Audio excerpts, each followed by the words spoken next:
नमस्कार साथियों, स्वागत करता हूं आप सबका झारखंड रीडर्स में। जैसा कि आप लोग जानते हैं कि हमारे द्वारा झारखंड ज्योग्राफी का एक एमसीक्यू सीरीज चलाया जा रहा है, जिसमें हम लोगों ने 2 क्लासेस कंप्लीट कर लिए हैं। तो उसी सीरीज के संदर्भ में आज हमारा 3rd क्लास होगा, जिसमें हम लोग झारखंड के धरातलीय स्वरूप के बारे में जानेंगे तथा इस पर महत्वपूर्ण प्रश्नों को देखेंगे। साथियों, विगत वर्षों में झारखंड जीके से पूछे गए प्रश्नों में इस टॉपिक का बहुत बड़ा योगदान भी रहा है। इस टॉपिक से कई प्रश्न पूछे जा चुके हैं, तो इसलिए इस वीडियो को पूरा अवश्य देखिए। वीडियो को शुरू करने से पहले मैं आप लोगों से निवेदन करता हूं कि जिन लोगों ने भी हमारे इस चैनल को सब्सक्राइब नहीं किया है तो सब्सक्राइब अवश्य कर लीजिए, वीडियो को लाइक कर दीजिए और शेयर कर दीजिए, ताकि और भी लोगों के पास हमारा ये वीडियो पहुंच सके। और आज का हमारा पहला सवाल है, छोटा नागपुर पठार का विस्तार भारत के किस भाग में है? साथियों, छोटा नागपुर पठार का विस्तार भारत के उत्तर पूर्वी भाग में है। छोटा नागपुर पठार का विस्तार कहाँ है साथियों? भारत के उत्तर पूर्वी भाग में है। साथियों, झारखंड के धरातलीय स्वरूप के निर्माण में छोटा नागपुर पठार का सर्वप्रमुख योगदान है। छोटा नागपुर पठार का विस्तार उड़ीसा, पश्चिम बंगाल, बिहार तथा छत्तीसगढ़ राज्य की सीमाओं तक है। छोटा नागपुर पठार के निर्माण की बात की जाए तो मुख्यतः इसका निर्माण लावा के जमाव से हुआ है। चलिए इसी के साथ आगे बढ़ते हैं अगले प्रश्न की ओर। हमारा अगला प्रश्न है, हमें एक कथन और एक कारण दिया गया है। तो झारखंड में भूमिगत जल की मात्रा अत्यंत कम पाई जाती है, यह कथन है। और कारण, झारखंड राज्य में पाई जाने वाले पठारों की ढाल अधिक है। आपको इसमें यह बताना है कि कथन और कारण दोनों सही हैं कि कथन और कारण दोनों गलत हैं। कथन सही है, कारण गलत है उसका, या फिर कारण सही है और कथन गलत है। तो हमारे पास इस संदर्भ में 4 ऑप्शन दिए गए हैं। ऑप्शन 1 है, कथन तथा कारण दोनों सही हैं और कारण कथन की सही व्याख्या करता है। ऑप्शन 2 है, कथन तथा कारण दोनों सही हैं तथा कारण कथन की सही व्याख्या नहीं करता है। ऑप्शन 3 है, कथन सही और कारण गलत है। ऑप्शन 4 है, कथन गलत तथा कारण सही है। इसका उत्तर होगा साथियों, कथन तथा कारण दोनों सही है और कारण कथन की सही व्याख्या करता है।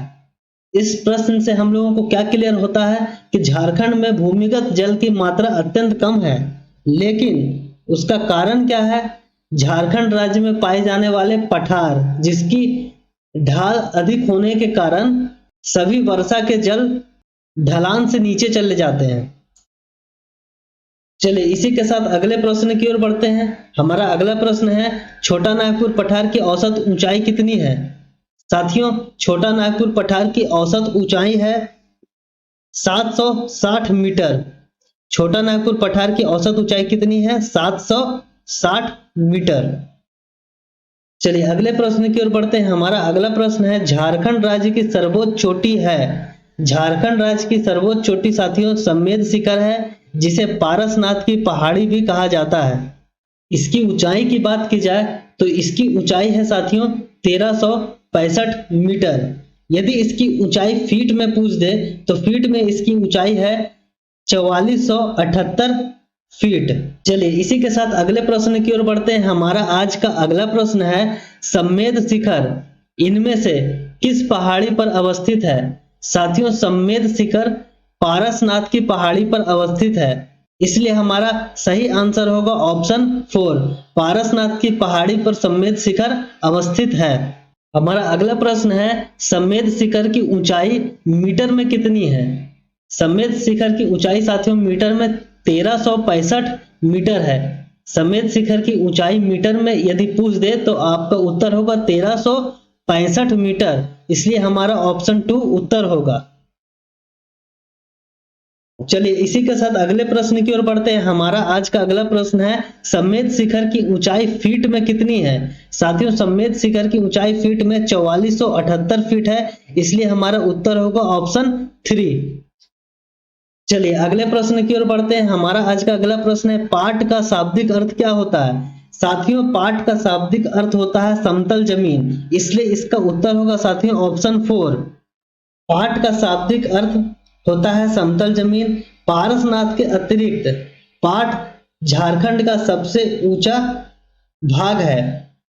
पारसनाथ के बाद यदि ऊंचाई की बात की जाए तो पारसनाथ के बाद पाट क्षेत्र झारखंड का सबसे ऊंचा क्षेत्र है।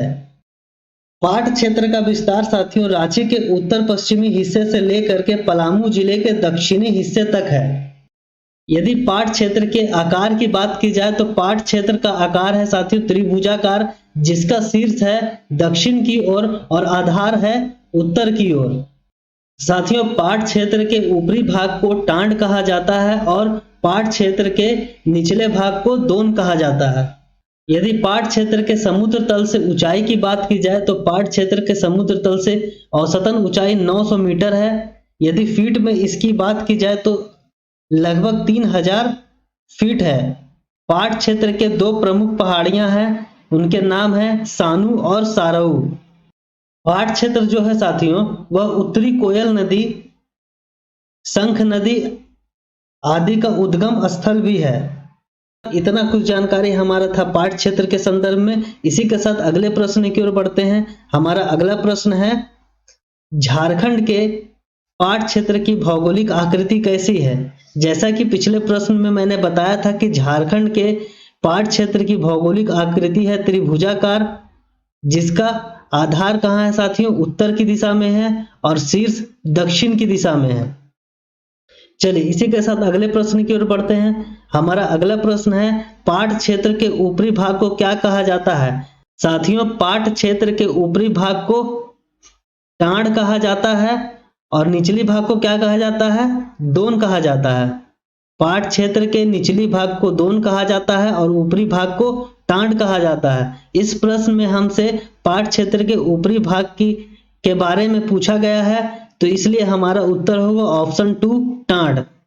चलिए इसी के साथ अगले प्रश्न की ओर बढ़ते हैं। हमारा अगला प्रश्न है पाट क्षेत्र के निचले भाग को क्या कहा जाता है। पाट क्षेत्र के निचले भाग को साथियों दोन कहा जाता है, इसलिए हमारा उत्तर क्या होगा साथियों ऑप्शन 1। चलिए बढ़ते हैं अगले प्रश्न की ओर। हमारा अगला प्रश्न है झारखंड के पाट क्षेत्र की समुद्र तल से औसत ऊंचाई कितनी है। झारखंड के पाट क्षेत्र की समुद्र तल से औसत ऊंचाई है 900 मीटर, अर्थात ऑप्शन 2 इसका सही उत्तर होगा। यदि प्रश्न में पाट क्षेत्र के समुद्र तल से औसत ऊंचाई फीट में पूछ दे तो आपका उत्तर होगा साथियों 3000 फीट। चलिए इसी के साथ अगले प्रश्न की ओर बढ़ते हैं। हमारा अगला प्रश्न है इनमें से कौन सा झारखंड राज्य का सबसे ऊंचा पाट है। झारखंड में प्रमुख पाट की बात की जाए तो सबसे ऊंचा पाट है साथियों नेतरहाट पाट। नेतरहाट पाट सबसे ऊंचा पाट है, जिसकी ऊंचाई है 1180 मीटर। फीट में बात की जाए तो 3871 फीट। उसके बाद गणेशपुर पाट का नंबर आता है। झारखंड का दूसरा सबसे ऊंचा पाट है गणेशपुर पाट, जिसकी ऊंचाई है लगभग 1171 मीटर। झारखंड के तीसरे सबसे ऊंचे पाट की बात की जाए तो जनीरा पाट है, जिसकी ऊंचाई कितनी है साथियों, जिसकी ऊंचाई है 1142 मीटर। इस प्रश्न में साथियों हम लोगों से झारखंड राज्य का सबसे ऊंचा पाट के बारे में पूछा गया है, तो हमारा उत्तर होगा ऑप्शन 4। चलिए इसी के साथ अगले प्रश्न की ओर बढ़ते हैं। हमारा आज का अगला प्रश्न है झारखंड का दूसरा सबसे ऊंचा पाट कौन सा है। साथियों झारखंड का दूसरा सबसे ऊंचा पाट है गणेशपुर पाट। झारखंड का दूसरा सबसे ऊंचा पाट कौन सा है साथियों, गणेशपुर पाट। इसलिए हमारा उत्तर होगा ऑप्शन 1। गणेशपुर पाट की कुल ऊंचाई है 1171 मीटर, जैसा कि मैंने इसके पहले वाले प्रश्न में बताया था।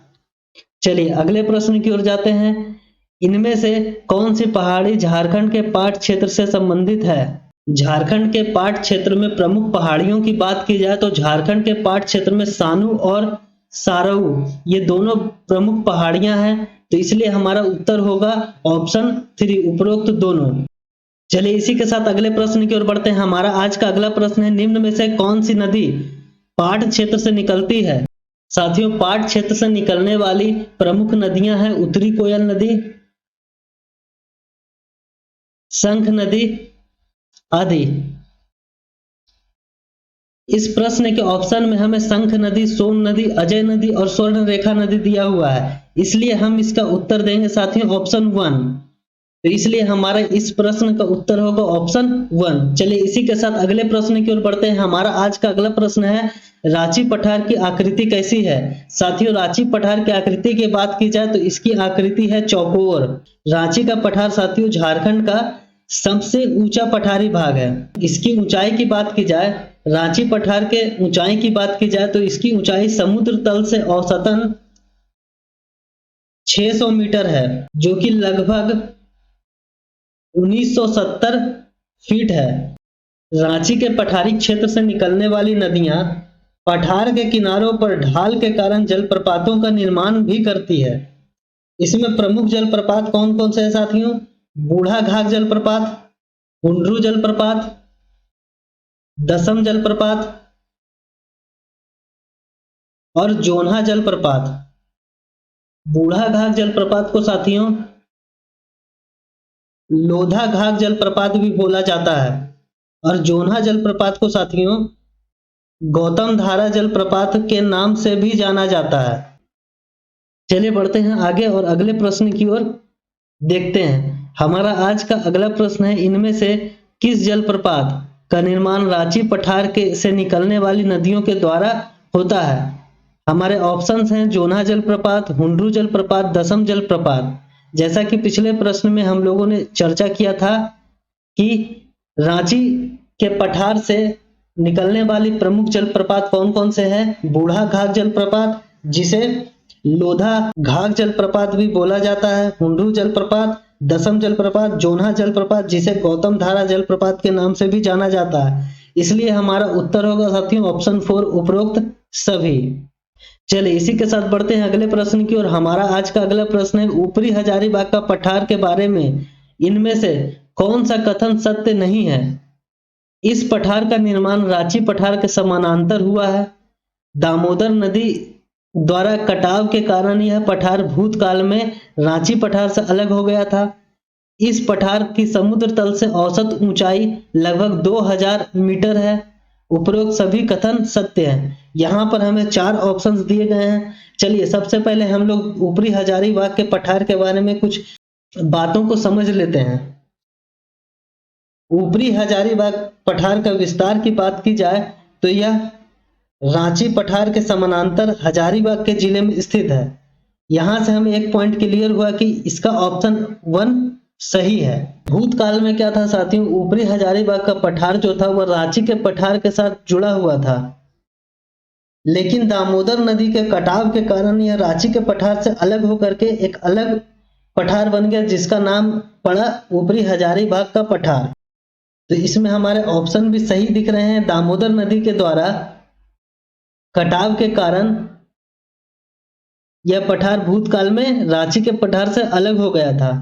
ऊपरी हजारीबाग पठार की ऊंचाई की बात की जाए साथियों तो इसकी ऊंचाई समुद्र तल से लगभग 600 मीटर अर्थात 1970 फीट है। इसलिए हमारा ऑप्शन 3 गलत साबित हो रहा है। इसकी ऊंचाई कितनी है साथियों समुद्र तल से? 600 मीटर। फीट में यदि बात की जाए तो 1970 फीट है। इसलिए इसका उत्तर होगा साथियों ऑप्शन 3। ऊपरी हजारीबाग पठार के बारे में जो कथन गलत है उस कथन को चूज करने के बारे में कहा गया है। इसलिए हमारा उत्तर होगा ऑप्शन 3। हमारा अगला प्रश्न है साथियों, निचला हजारीबाग पठार के बारे में इनमें से कौन सा कथन सत्य है? हमारे ऑप्शंस हैं, इस पठार की अवस्थिति हजारीबाग जिले के उत्तरी भाग में है। हमारा दूसरा ऑप्शन है, इस पठार को बाह्य पठार भी कहा जाता है। हमारा तीसरा ऑप्शन है, गिरिडीह का पठार निचला हजारीबाग पठारी क्षेत्र में ही अवस्थित है। और हमारा चौथा ऑप्शन है, उपरोक्त सभी कथन सत्य हैं। चलिए इस प्रश्न को करने से पहले हम लोग इसके बारे में भी कुछ जानकारी को ले लेते हैं। निचले हजारीबाग पठार की बात की जाए तो यह हजारीबाग जिले के उत्तरी भाग में स्थित है। यह सबसे कम ऊंचाई वाला पठारी क्षेत्र है। छोटा नागपुर के बाहरी हिस्से में अवस्थित होने के कारण इसे बाह्य पठार भी कहा जाता है। निचला हजारीबाग पठार को बाह्य पठार भी कहा जाता है क्योंकि यह छोटा नागपुर के बाहरी हिस्से में स्थित है। इस पठारी क्षेत्र की ऊंचाई की बात की जाए तो इसकी ऊंचाई समुद्र तल से लगभग 450 मीटर है। यदि फीट में इसकी ऊंचाई की बात की जाए तो 1476 फीट है। इस क्षेत्र में गिरिडीह के पठार पर बराकर नदी की घाटी के निकट पारसनाथ की पहाड़ी भी स्थित है। इसका निर्माण साथियों पायरोक्सी ग्रेनाइट से हुआ है जो कि अत्यंत कठोर है। चलिए तो इसके ऑप्शंस को हम लोग देखते हैं। तो पहला ऑप्शन है इस पठार की अवस्थिति हजारीबाग जिले के उत्तरी भाग में है, जो कि मैंने यहाँ पे आपको बता दिया था। ये ऑप्शन भी सही है। ऑप्शन 2 की बात की जाए तो इस पठार को बाह्य पठार भी कहा जाता है, इसलिए यह ऑप्शन भी सही है। गिरिडीह का पठार निचला हजारीबाग पठारी क्षेत्र में अवस्थित है, यह ऑप्शन भी सही, इसलिए हमारा उत्तर होगा साथियों ऑप्शन 4। उपरोक्त सभी कथन सत्य हैं। चलिए इसी के साथ अगले प्रश्न की ओर बढ़ते हैं। हमारा आज का अगला प्रश्न है गिरिडीह के पठारी क्षेत्र का संबंध इनमें से किस नदी घाटी से है। गिरिडीह के पठारी क्षेत्र का संबंध साथियों बराकर नदी घाटी से है, इसलिए इसका उत्तर होगा साथियों ऑप्शन 3। चलिए अगले प्रश्न की ओर बढ़ते हैं। हमारा आज का अगला प्रश्न है पारसनाथ की पहाड़ी किस नदी घाटी के निकट अवस्थित है। पारसनाथ के पहाड़ी की बात की जाए तो यह बराकर नदी घाटी के निकट अवस्थित है। चलिए बढ़ते हैं अगले प्रश्न की ओर। हमारा आज का अगला प्रश्न है झारखंड का निचला हजारीबाग पठार किस प्रकार के चट्टानों से निर्मित है। साथियों झारखंड का निचला हजारीबाग का पठार पाइरोक्सी ग्रेनाइट से निर्मित है, जो कि अत्यंत कठोर होता है। आज का हमारा अगला प्रश्न है राजमहल पहाड़ी क्षेत्र का विस्तार इनमें से किस जिले में नहीं है। हमारे ऑप्शंस है option 1 Dumka, option 2 Deoghar, option 3 Sahebganj और ऑप्शन 4 कोडरमा। राजमहल पहाड़ी क्षेत्र के विस्तार की बात की जाए तो इसका विस्तार दुमका, देवघर, गोड्डा, पाकुड़ और साहेबगंज जिले में है। हमारे ऑप्शंस दिए गए हैं दुमका, देवघर, साहेबगंज, कोडरमा। दुमका, देवघर, साहेबगंज, तो इसलिए इस प्रश्न का उत्तर होगा साथियों ऑप्शन 4 कोडरमा, क्योंकि राजमहल पहाड़ी क्षेत्र का विस्तार दुमका, देवघर, गोड्डा, पाकुड़ और साहेबगंज तक ही है। कोडरमा में रामगढ़ पहाड़ी क्षेत्र का विस्तार नहीं देखने को नहीं मिलता है। चलिए इसी के साथ आगे बढ़ते हैं अगले प्रश्न की ओर। हमारा आज का अगला प्रश्न है राजमहल पहाड़ी क्षेत्र का विस्तार लगभग कितना वर्ग किलोमीटर के क्षेत्र में है। राजमहल पहाड़ी क्षेत्र के विस्तार की बात की जाए तो यह लगभग 2000 वर्ग किलोमीटर के क्षेत्र में फैला हुआ है। तो राजमहल पहाड़ी क्षेत्र असमान नदी घाटियों और मैदानी क्षेत्रों से मिलकर निर्मित हुआ है। इस क्षेत्र की ऊंचाई की बात की जाए तो इसकी ऊंचाई लगभग 150 से 300 मीटर है। यह क्षेत्र साथियों बिहार के दक्षिण पूर्वी भाग तक विस्तृत है। इस क्षेत्र में नुकीली पहाड़ियों को स्थानीय लोग क्या बोलते हैं। इस क्षेत्र में नुकीली पहाड़ियों को स्थानीय लोग टोंगरी और जो पहाड़ी गुंबदनुमा होती है उसे डोंगरी कहते हैं। साथियों चाईबासा का मैदान इस क्षेत्र का सर्व प्रमुख मैदानी क्षेत्र है, जो पश्चिमी सिंहभूम के पूर्वी मध्यवर्ती भाग में स्थित है। चलिए इसी के साथ बढ़ते हैं अगले प्रश्न की ओर। हमारा आज का अगला प्रश्न है राजमहल पहाड़ी क्षेत्र के नुकीली पहाड़ियों को किस स्थानीय नाम से जाना जाता है। जैसा कि पिछले प्रश्न में मैंने डिस्कस किया था कि राजमहल पहाड़ी के क्षेत्र में नुकीली पहाड़ियों को टोंगरी नाम से जाना जाता है। किस नाम से जाना जाता है, टोंगरी नाम से जाना जाता है। यदि गुंबदनुमा पहाड़ियों की बात की जाए तो स्थानीय लोग उसे डोंगरी के नाम से जानते हैं। चलिए इसी के साथ बढ़ते हैं अगले प्रश्न की ओर। हमारा आज का अगला प्रश्न है राजमहल पहाड़ी क्षेत्र में गुंबदनुमा पहाड़ियों को किस नाम से जाना जाता है। साथियों इस प्रश्न से पहले वाले प्रश्न में मैंने बताया था कि राजमहल पहाड़ी क्षेत्र में जो गुंबद नुमा पहाड़ियां होती है उन्हें स्थानीय लोग किस नाम से जानते हैं? डोंगरी के नाम से जानते हैं। तो इसलिए इस प्रश्न का उत्तर होगा साथियों ऑप्शन 3 डोंगरी। हमारा अगला और अंतिम प्रश्न है, चाईबासा के मैदानी क्षेत्र के बारे में इनमें से कौन सा कथन सत्य है? हमारे ऑप्शंस हैं, यह मैदान पश्चिमी सिंहभूम जिला के पूर्वी मध्यवर्ती भाग में स्थित है। हमारा दूसरा ऑप्शन है, चाईबासा का मैदान उत्तर में दालमा श्रेणी से घिरा हुआ है। हमारा तीसरा ऑप्शन है, चाईबासा का मैदानी क्षेत्र दक्षिण में कोल्हान पहाड़ी से घिरा हुआ है। और हमारा चौथा ऑप्शन है, उपरोक्त सभी कथन सत्य हैं। साथियों, चाईबासा के मैदानी क्षेत्र के विस्तार की बात की जाए तो यह मैदान उत्तर में दालमा की श्रेणी, पूर्व में ढालभूम की श्रेणी, दक्षिण में कोल्हान पहाड़ी और पश्चिम में सारंडा वन तथा पश्चिमोत्तर में पोरहाट की पहाड़ी से घिरा हुआ है। तो इसलिए हमारा उत्तर होगा साथियों ऑप्शन 4 उपरोक्त सभी। चाईबासा का मैदान साथियों पश्चिमी सिंहभूम जिला के पूर्वी मध्यवर्ती भाग में स्थित है और इस मैदान के उत्तर में दालमा श्रेणियां हैं।